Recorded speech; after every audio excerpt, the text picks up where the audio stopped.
So there is another place where it says, as he about Jesus, as he traveled through Galilee, he came to Cana, where he had turned the water into wine.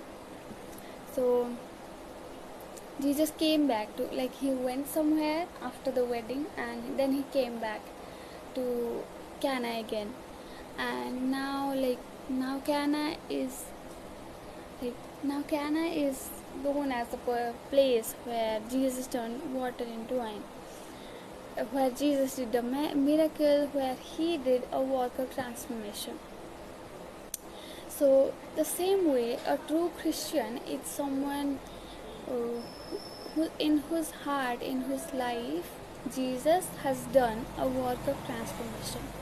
A true Christian is not necessarily someone who goes to the church or someone who reads the Bible, although those things are a part of it, but that's not how you can recognize a true believer. A true believer is someone who is in the heart, who has been touched by Jesus, who is in his hands, and who has been changed by him. I am one of those people. Like, someone being born in a Christian household, that doesn't make them a true Christian. It's personal between Jesus and that person. And it, like, in my life, I used to be someone who is really proud about education, about appearance, about how many followers I had in social media, how I could speak in certain languages.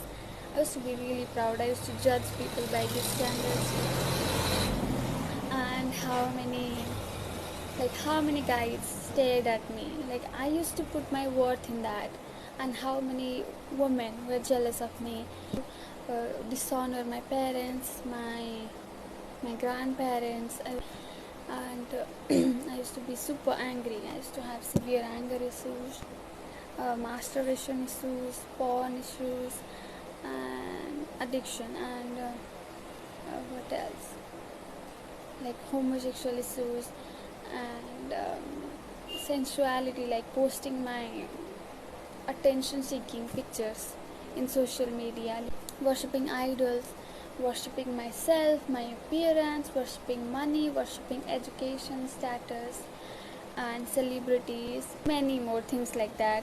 And Jesus changed all of it. He freed me from all of that.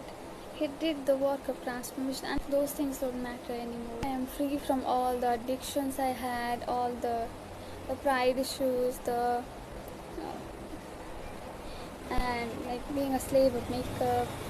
He truly changed me. Like, those who personally know me,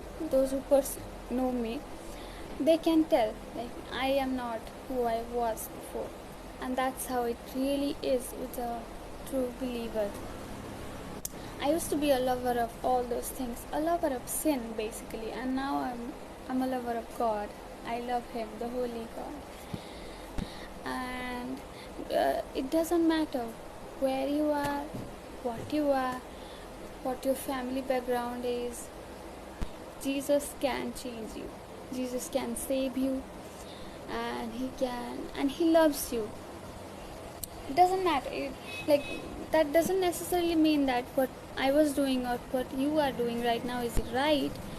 It's right. He can set you free with whatever sin you are struggling with. Anyone, like, I did not change myself. I did not, like, although those things are wrong, I knew it. Anyone who sins is a slave to sin, as if we are chained with that sin.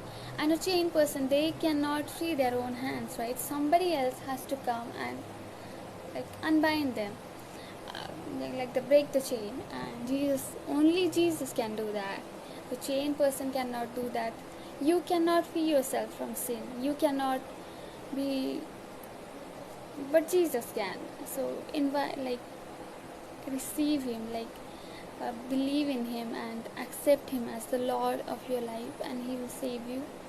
He will change you. He'll free you from sin.